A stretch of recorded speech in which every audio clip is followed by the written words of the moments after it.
at the conclusion of the original Continental Congress. He is supposed to have sat behind the chair of Thomas Jefferson. And the reporters asked him at the end of the Continental Convention, "What do you think of the proceedings, sir?" And he says, "I have sat during these proceedings behind the chair of Thomas Jefferson. And on the back of this wooden chair was carved the picture of a sun on the horizon." And he says, "I have been trying to determine whether that was a sunset or a sunrise." And he says, "I have come to the conclusion, after seeing what we have done here in Philadelphia, that it is indeed a sunrise, not only for these United States, but for the whole world." And in my travels in the last several years, I have found those who might question whether our American experiment is in the sunset of its life. And I venture to say that as long as there are John Matthew Teckwith and others like you who have come to this country with your hopes and your dreams to improve this country, to nurture and breed the feeling of freedom within each human being's breast and individual responsibility, that there will be no such thing as a sunset on the American experiment. There are those who say that as we enter this third century of existence, that the American experiment is in the sunset of its career. I, for one, have enough faith in Americans of goodwill, such as yourselves, that we will not let the American experiment, during our watch, enter into the sunset of the American experiment. I sincerely appreciate the opportunity to join with you today. I wish for John Matthew the best of luck in the spread of his wonderful book on freedom and capitalism. I wish him the best of luck in a wide dissemination, not only in this country, but in India and in other parts of the world. You, John, have joined a legend of great thinkers who have the gift of articulating the wonderful things about this system. May God speed you in your task. Thank you very much.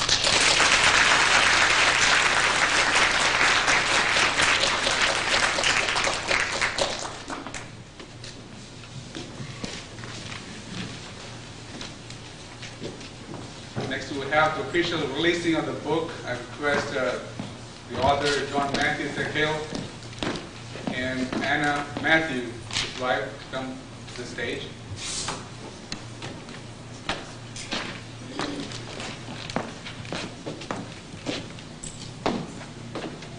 John Matthew will autograph the book, and Anna Matthew will present the book to George Strait, and that's how the book will be announced, officially released.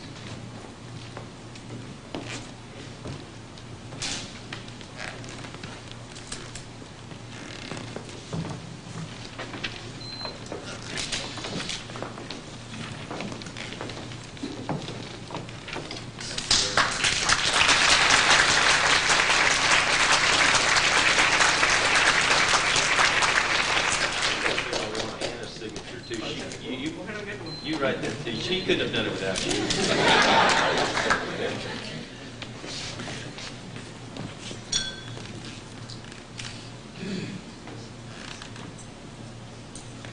Thank you.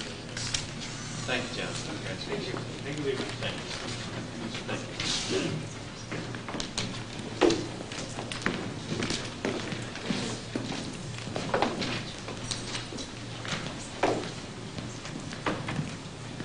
We're going to have a surprise now. I love surprises. One second. Especially a surprise for Sunny. I request President of Kerala Writers Forum, John Matthew, to come forward to the stage.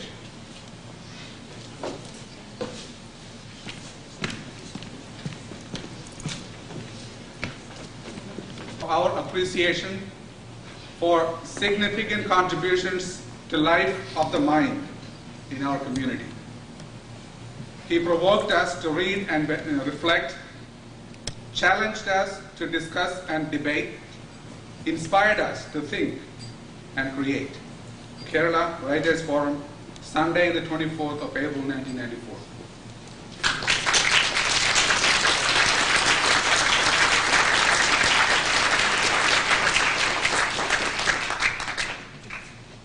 Now John Matthew Thethiel for vote of thanks. Capitalism is a panacea for socio-economic woes. I didn't mean that capitalism will solve all these social problems. My intention in this book is to compare the capitalistic system and a socialist system. And every religion has their own faith and a belief. I am a Christian. My belief is that when Jesus Christ come back as a king on the universe, then only there will be a social equality, real justice. But as long as humanity lasts, there will be social problems. Capitalism, socialism, or nothing can move complete social decay and moral problems. I have mentioned in this book a few places that a lot of problems are created by moral decay and failures. So my aim was to concentrate between these two systems only. But it is implied that important that we need a spiritual awakening to solve our problems. And the second issue is about a safety net. I always believe that the handicapped and the truly needy people need support from the government. So I wanted to make these 2 points clear. I was deeply distressed to see the extreme poverty and starvation in India. When I began to think why Japan, without any natural resources and a higher density of population than India, is richer. In India, you have heard great minds we have in India. People are intelligent. India is blessed with abundant natural resources, but then still India was poor. Then in 1967, I was reading the history of all the countries. I discovered one fact. All the socialist countries are poor, like India. And all the capitalist countries are rich. So people debate usually. I don't involve in any debates. There is nothing to debate. This is a proven fact. So I was arguing for against socialism, but somehow Indian people and leaders were hypnotized by socialism. It was a cry in the wilderness. Nobody supported me. And then I am really excited to see that in 1991, Indian government adopted the market-oriented economy. Last month, in the same room, Indian ambassador to the United States, Mr. Ray, was speaking. And then he said that India discovered in 1991 that capitalism or market economy was suitable for India. I was amazed to hear that. Why it took so long? And China discovered it in 1979, and Soviet Union discovered it in 1990. The modern architect of modern India, Pandit Jawaharlal Nehru, and all these leaders numerous times have visited India, United States, and the Soviet Union. They have seen the advanced lifestyle in the United States and the primitive lifestyles in the Soviet Union, but they were short-sighted and blind. Somehow they believed in socialism, and they thought that capitalism is against all the human values. So my intention was to compare these two systems. Why we don't have to be poor? Because we have abundant natural resources. People are brilliant. So I wanted to point out that's the reason I wrote this book, out of compassion. But it may not see on a individual level. I wrote in a mass scale. So I hope that people in India and people in other countries will benefit from this book, and in next editions I will make enough expansions and corrections and everything. And this time my responsibility is to express my sincere thanks to all the distinguished guests who are present here. All the speakers, Mr. Varghese Kamblath is a writer and philosopher. He wrote the preface for my book, and he spoke here, and I want to express my sincere thanks on behalf of Kerala Writers Forum and on behalf of myself for Mr. Varghese Kamblath.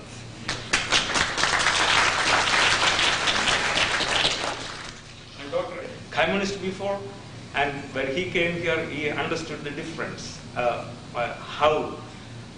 why we don't have to follow that old system. And I thank him on behalf of Kerala Writers Forum, on behalf of myself, for coming here and speaking here.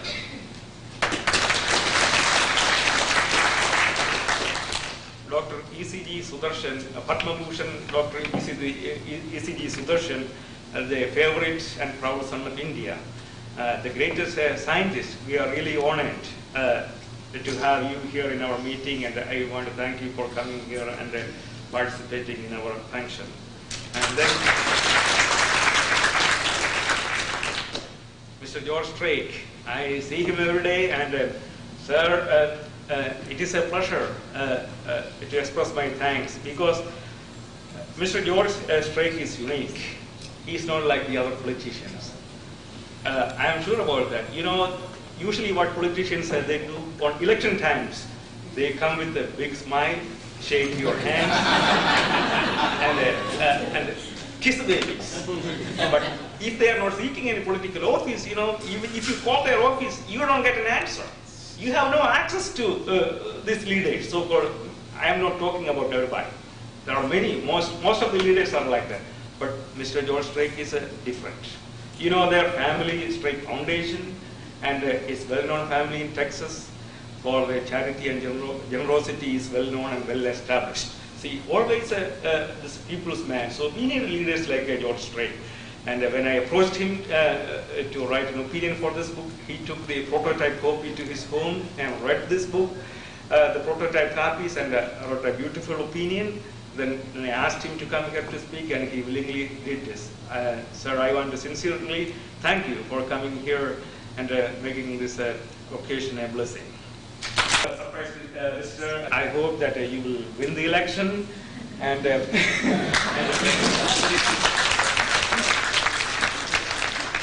even though I am a conservative Republican, there are conservative Democrats also at the same time. And as an Indian community, I always believe that if there are 1,000 Indians, 500 people should be in Democratic Party and 500 people should be in a Republican Party, because we are minorities. We need our representation in this country. So we need both parties. So I favor Republican Party. So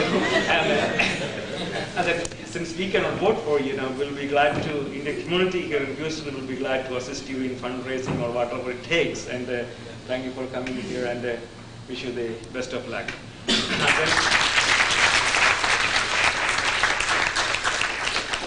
Here, and Stephen Newmeyer spent more than 150 hours to put all this information in the computer. Then other people who helped me, and here Dan Rachel, would you please stand up? Dan Rachel.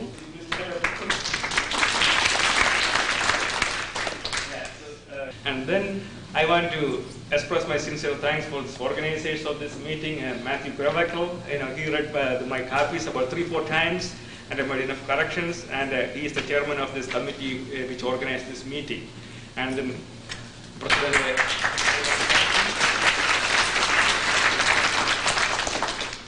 encouragement for me, and then Anil Kumar, he is another organizer for this meeting. I want to thank both of you for doing everything for me. Then I want to thank all of my friends, my Texas Commerce colleagues, and other friends, community leaders, and all other people, and Dallas, and Tyler, Austin, and different parts of Texas for coming here and making this program a success. My sincere thanks for all of you. Thank you very much.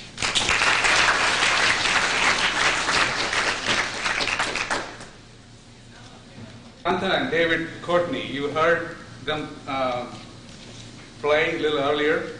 I request them to come to the stage and set up the instruments. I want to send you a check. Don't worry about that. Okay. Thank you. I was looking for you. What happened was my son is in chemistry on my now. I came in about 6 to give you some cocktail. You need to talk to him more. Tarana, which is Rag Bhageshri.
give a taste of India.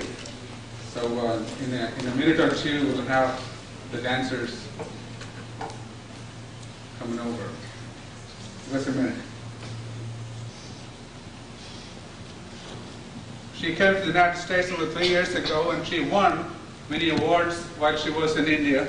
As a matter of fact, she has won the top award in classical dance in the Youth Festival 3 years in a row in Kerala.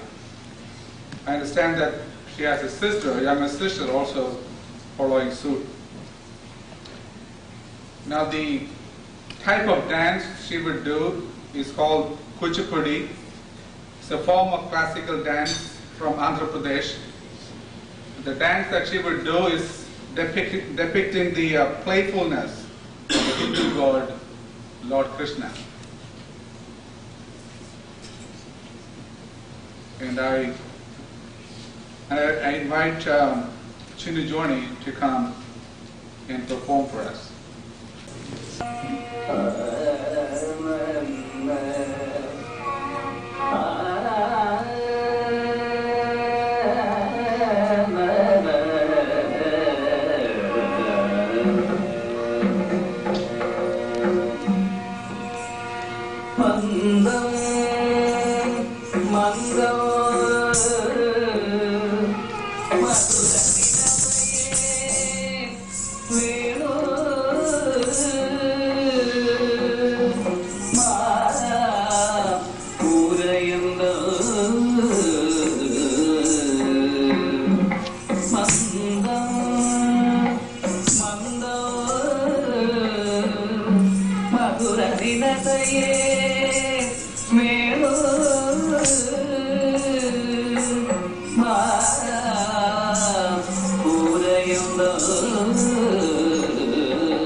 Nityam